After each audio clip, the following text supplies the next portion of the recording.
Main verbs అవసరాన్ని బట్టి lexical verbs గా లేక లింకింగ్ వర్బ్స్ గా లేక స్టాటిక్ వర్బ్స్ గా వాడబడతాయి. చెప్పండి sir.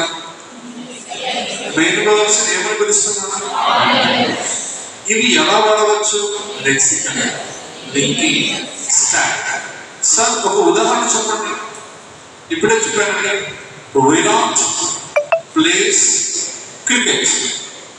How many verb forms are there? Only one. So ఒకే ఒక వర్బ్ ఉంది కాబట్టి దీన్ని మనం ఏమని పిలుస్తున్నాం? ఇప్పుడు ఈ ప్లేస్ జాగ్రత్తగా చూస్తే ఇందులో ఏం బాగుంది? యాక్షన్ కావాలి. సో లెక్సికల్ అనగా యాక్షన్ ను తెలియజేస్తాయి. A verb form which refers to action is called lexical.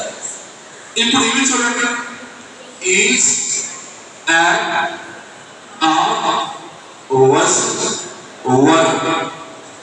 Linking verbs గా వాడచ్చు. ఎలా వాడచ్చు? లింకింగ్ వర్బ్స్ గా వాడచ్చు. సరే ఒక ఉదాహరణ చెప్పండి.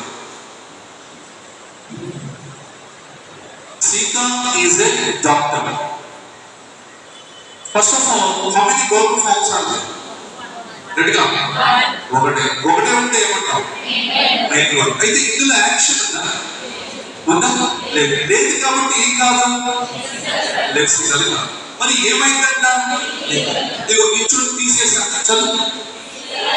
సీత. ఇప్పుడు సీత డాక్టర్ ని మధ్యలో ఉన్న లింకింగ్, అందుకే ఏమనుకో ఏ పదం? Is, am, are, was, were.